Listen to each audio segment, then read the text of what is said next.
valiente que tú. Esta es la posta de la independencia que planteamos desde este lugar, propuesto por la Fundación del Bicentenario con Jorge Atilio Mendía, su presidente, para que podamos entrar en esa hermosa sinfonía que significan las opiniones que uno puede vertir sobre la historia, ¿no? Jorge, el gusto de que estemos juntos de vuelta. Gracias. Sí, una vez más tenemos un invitado, pero bueno, creo que nos ha quedado claro en el programa anterior de lo que nos había pasado con aquel creación de nuestra provincia, la provincia del Tucumán, ¿no?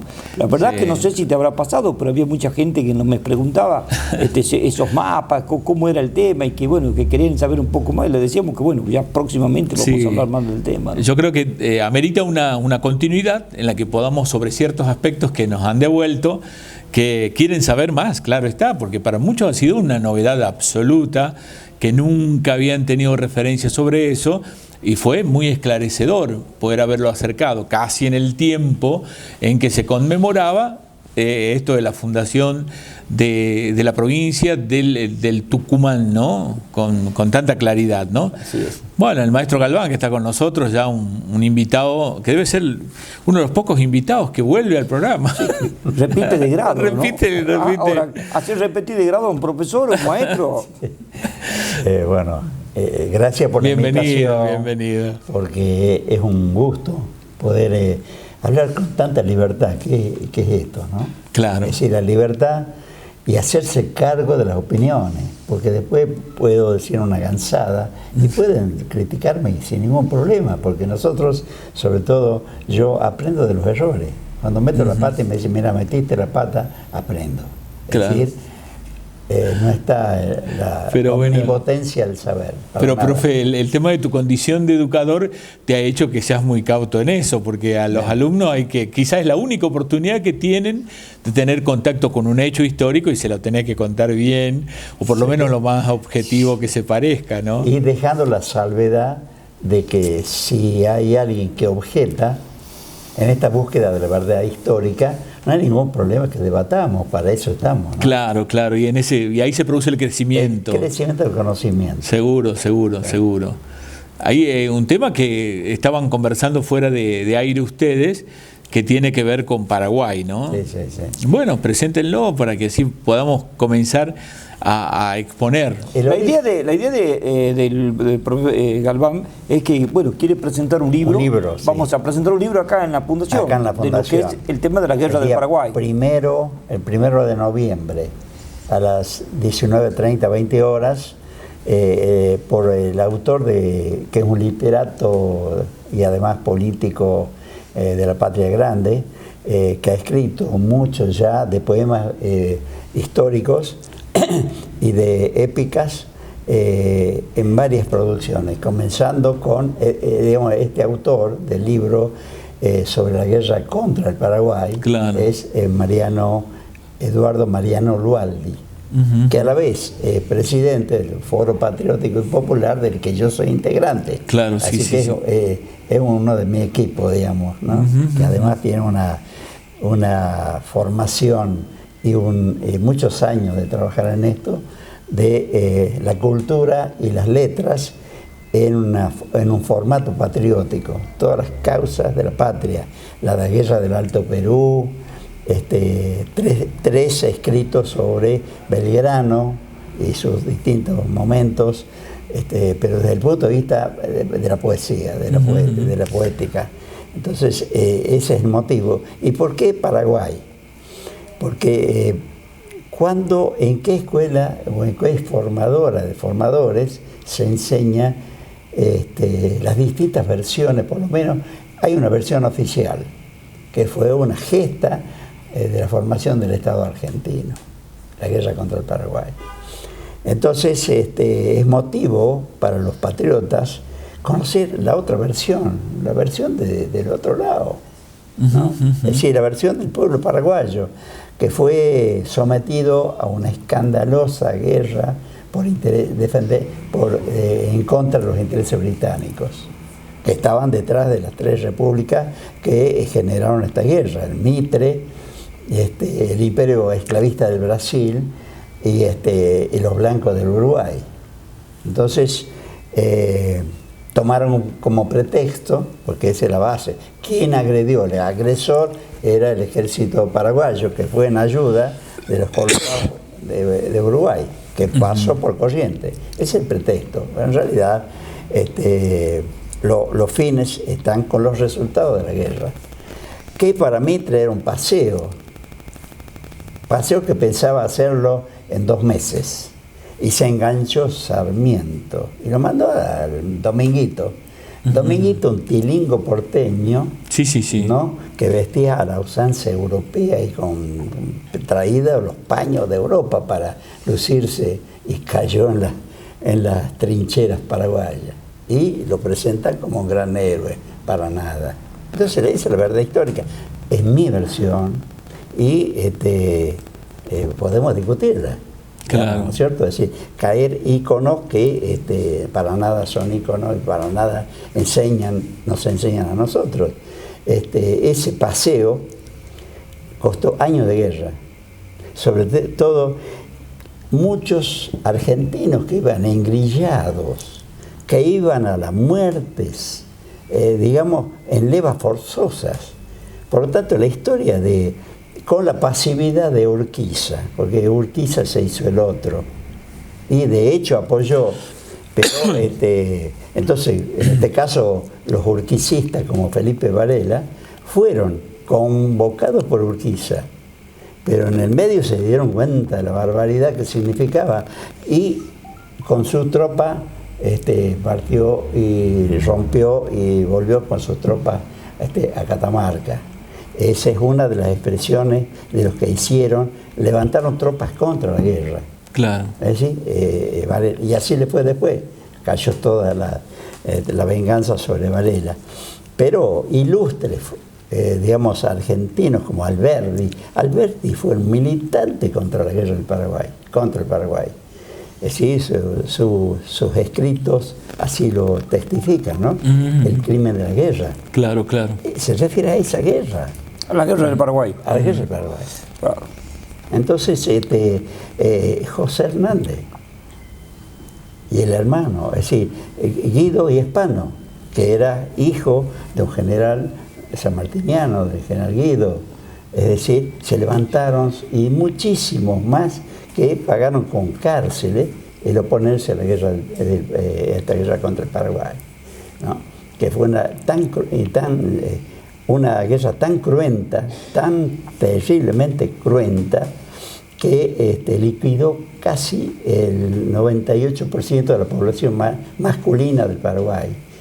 Y las cuentas que no están claras, porque ellos fueron derrotados, por lo tanto, de los caídos en la guerra paraguayos son una de las más grandes en América. Se calcula que en ese momento había entre 500.000 y otros dice 1 millón de residentes paraguayos, porque no estaban contados, muchos no eran contados. Sobrevivió el 20%, casi sin nombres.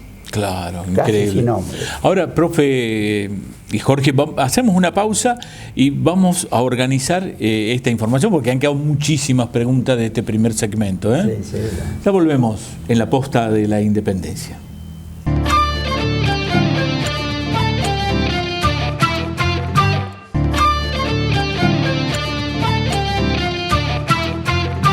La posta de la Independencia, que esta vez con un tratamiento especial con el profe Galván, con el presidente de la Fundación del Bicentenario, Jorge Atilio Mendía, que estamos como muy interesados en estos datos que está volcando el profe a raíz de la presentación de un libro aquí en nuestra sede, en la Fundación, ¿no? Que también es un hecho muy lindo de que se tome como un sitio de actividades culturales a la sede de la Fundación. Y dar promoción a estos libros y saber de nuestra identidad como sudamericano y conciudadano que fuimos en algún momento con los paraguayos, ¿no? Pero me queda una pregunta ahí, porque desde los años 1800, desde cuando se empieza a hacer los primeros gritos libertarios, siempre tuvimos intereses internacionales, o siempre metidos por ahí algunos imperios, ¿no? Intrusos. intrusos, bueno, en esta guerra del Paraguay, que es posterior a lo que es, digamos, las décadas ya de la declaración de nuestra patria, seguramente hay un imperio ahí, ¿o no? Así es, por eso que ese desarrollo, porque vayamos un poco atrás, la conquista y colonización de Asunción por españoles, Juan de Garay, que luego saqueados la ciudad entre comillas de Buenos Aires, viene Garay a fundar Santa Fe. Así es. ¿Y con quién viene? Ya con los hijos de la tierra, el español y la indígena. Son con los hijos de la tierra. Por lo tanto, el origen de Santa Fe es ya con los paraguayos.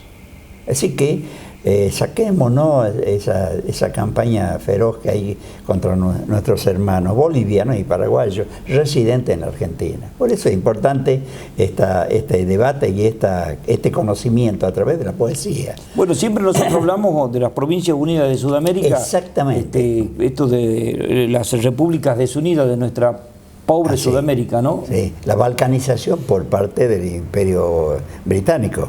Ese es el origen. Una vez más los británicos ahí. Totalmente. ¿Quién se quedó con los ferrocarriles? Porque Paraguay... Esas son las consecuencias. Las consecuencias. Paraguay había desarrollado industrias hasta de las acerías, que no las había en Buenos Aires. Claro. Las acerías paraguayas. El ferrocarril paraguayo, origen paraguayo. Y muchas otras, la tierra era del Estado dada a los campesinos que producían la tierra. Una novedad increíble. Muy revolucionario por ese momento. Totalmente, sí. El doctor Francia, después le cayeron todos que era un dictador y demás. Bueno, hay que tomar con pinza, porque pero también en la San Martín decían dictador. En la Asamblea del 13 ya se terminaron los latifundios, ya, entonces esto era natural, lo que podía pasar. Totalmente. Entonces había un crecimiento y el empuje de la industria británica y francesa que tomó los ríos interiores nuestros para hacer comercio con Paraguay. ¿Sí? Por eso se enfrenta después en las vueltas de obligado a la flota anglo-francesa. Las enfrentamos y con mucho éxito. Entonces, esa intromisión, hasta hoy, la tercera parte de nuestro territorio nacional, marítimo y terrestre, es ocupada por los británicos. Es decir, tenemos cercenado un territorio que no podemos ejercer soberanía. Formalmente tenemos soberanía, pero de hecho la hacen ellos. Entonces, la presencia británica aquí está detrás de todos los acontecimientos. Como ellos se enfrentaban a Napoleón, claro, eran amigos de los españoles, no podían, digamos, aparecían como amigos de los españoles contra Napoleón. Entonces acá muchos independentistas tuvieron expectativas en Gran Bretaña, tanto Bolívar como San Martín. ¿A dónde compraban los barcos? ¿En Estados Unidos o en Inglaterra? ¿De dónde eran los marinos que fueron a la campaña de San Martín a liberar Perú? Eran británicos, sobre todo escoceses e irlandeses, ¿sí? Hasta los marineros, y 4.500 hombres del ejército de Bolívar. Entonces, la presencia británica es decisiva para estar detrás de muchos gobiernos como el de Mitre, ¿no? Entonces, ya se venía viendo con el gobierno de Rivadavia, ¿no? Rivadavia con el empréstito de la Baring, es decir, con consecuencias que entoró la tercera parte del empréstito y después se pagó 10 veces el empréstito de la Baring. Y nunca llegaron los dineros puntuales, ¿no? Nunca llegaron los dineros. Entonces, esta intromisión, las consecuencias fue apropiarse de toda esta avanzada y destruir el resto. Destruyen la acería paraguaya. Se terminó con esa industria extraordinaria del Paraguay. Se terminó con hombres, mujeres y niños. Esto hasta el día de hoy lo sufre el pueblo paraguayo sin la presencia de tantos hombres, ¿no? Exactamente. Y la catástrofe demográfica Tremenda. tremenda. Tan es así que hasta la Iglesia Católica autorizaba la poligamia.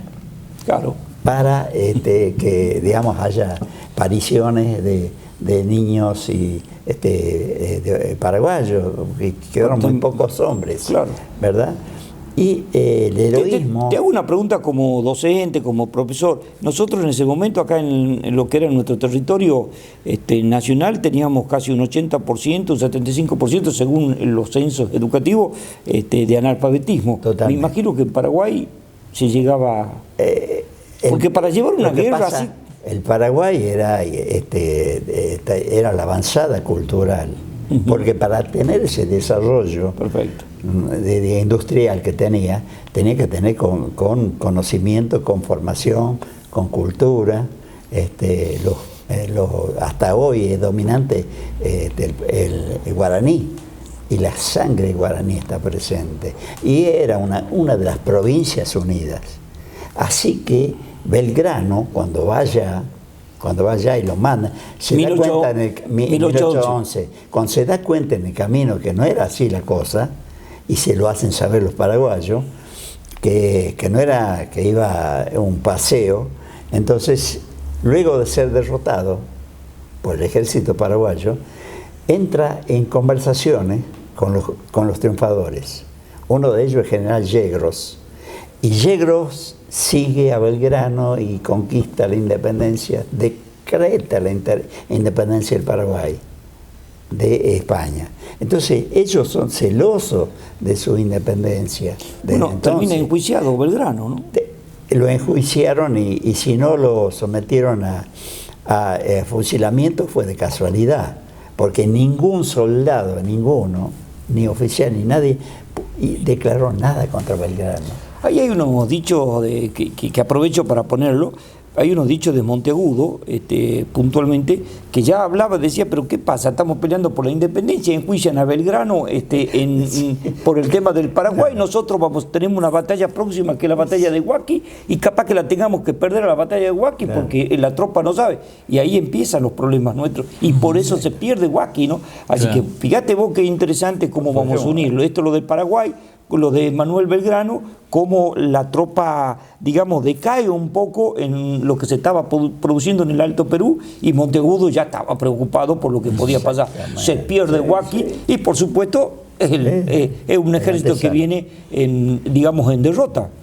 Les pido que hagamos una pausita y ya retornamos, porque se puso hermoso para cerrar, justo vino el tema, ¿no? Ya volvemos en la posta de la independencia.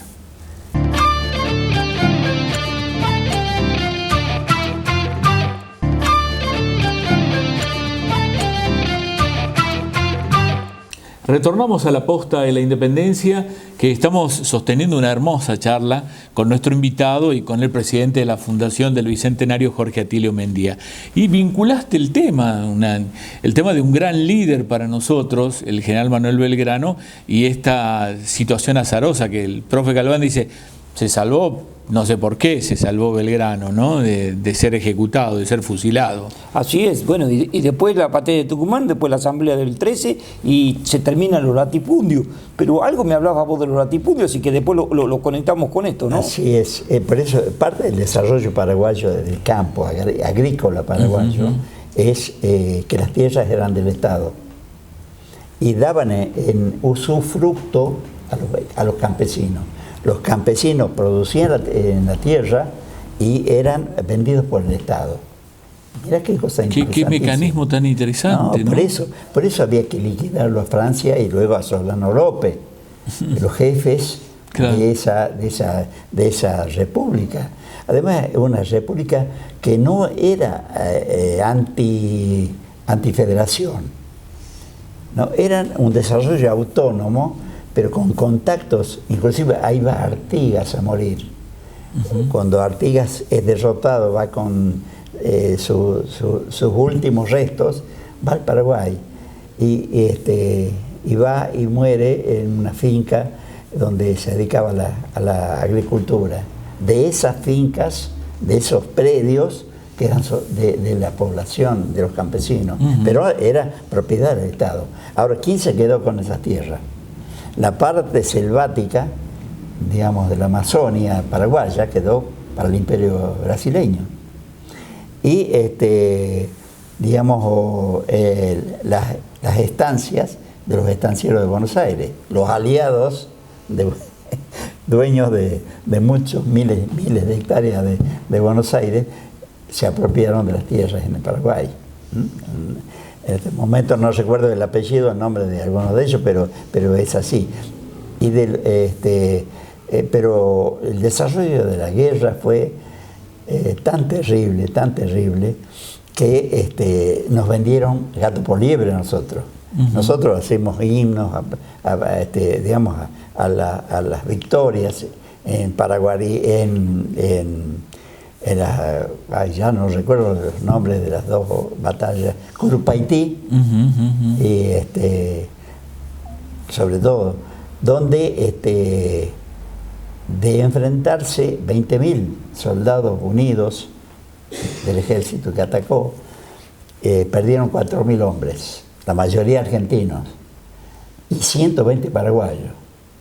Eso está diciendo que fue una derrota. Curupaytí fue donde iban a caer en todas en las fortificaciones que hacían los paraguayos. Y después lo trágico de la guerra, en Acosta Ñúe, lo más terrible de la guerra, cuando ya peleaban mujeres, ancianos y niños, los niños de la guerra paraguaya. Niños, 12, 13, 14, 16 años, eran los soldados que hicieron pie firme y como castigo, luego de Acosta Ñúe, incendiaron los campos donde estaban las mujeres, las madres de estos niños, esperando recogerlos. Incendiaron los campos, con ellos mujeres, ancianos y niños. Es terrible.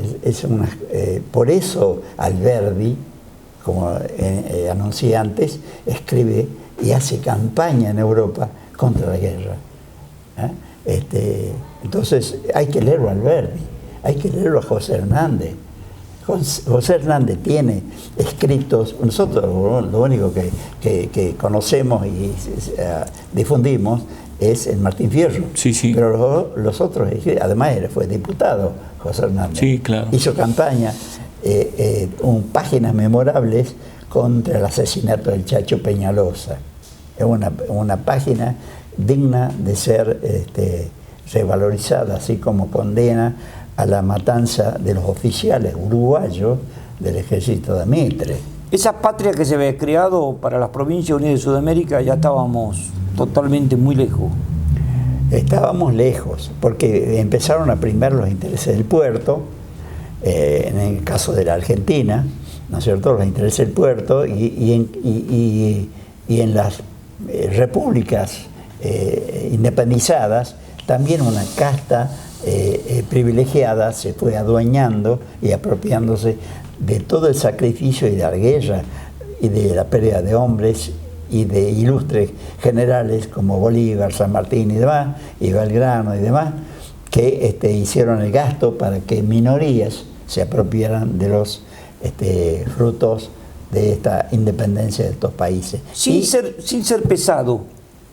1813 termina el latifundio, pero acá está volviendo el latifundio. Y la Patagonia son latifundios ingleses, ¿no? El 80% de los latifundios ingleses y Benetton, que tiene 900.000 hectáreas del italiano Benetton. Retumban las tumbas de nuestros padres patriotas. Totalmente. Digamos, si hoy se levantaran, se vuelven a morir ahí. Ahí nomás, pero en 1860 me está hablando. Claro, 1860, que es otra de los episodios que hay que recontarlos.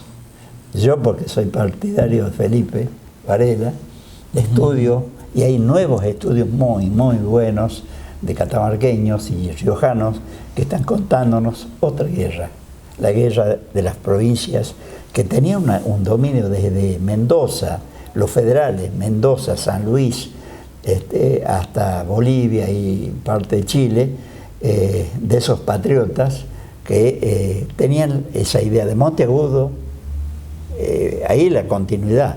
esa proclama de Felipe Varela. Ya, tremendo. Es tremendo. Pero ahí casi ya tenemos un programa más para hablar, claro. Vamos con Varela, porque es tremendo lo que está diciendo. Bueno, es como llamativo y es muy fuerte que estemos hablando de la muerte de los niños y de las madres justo en vísperas del Día de la Madre aquí en la Argentina, ¿no? Pero la invitación para seguir desandando estos caminos con la propiedad y el deseo que tiene la Fundación del Bicentenario y ustedes personalmente, que tengamos miradas nuevas, miradas desde otros lugares a los cuales nos había sido vedado el conocimiento, para que podamos enriquecernos, ¿no? La presentación del libro va a ser el 1 de noviembre. A las 19:30 horas. En San Juan 190. Aquí. En la Fundación. Una casa nuestra, porque es una casa nuestra. Bueno, gracias, profe. Gracias, profe, por la invitación. Y bueno, seguramente cuando lo tengamos al autor de este poema épico, porque el formato es muy interesante, ¿no? El poder contar, repasar la historia desde la poesía. Es una no tan frecuente y debe ser muy interesante, ¿eh? Así es. Gracias. Y bueno, Jorge, estamos viéndonos en apenas 7 días, ¿eh? Nada más. Bueno, desde aquí, desde nuestro programa, para los amigos, colaboradores, los que siguen el programa, feliz Día de la Madre, que lo disfruten, que lo pasen estupendo mañana. Y estamos en 7 días de vuelta aquí por Telefe Tucumán. Muchísimas gracias.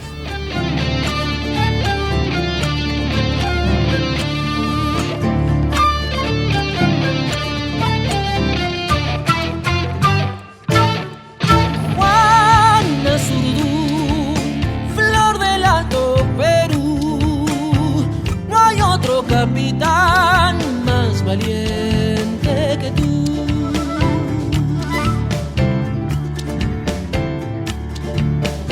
Oigo tu voz más allá de Jujuy y tu galope audaz, doña Juana Zurduy. Me enamora la patria en la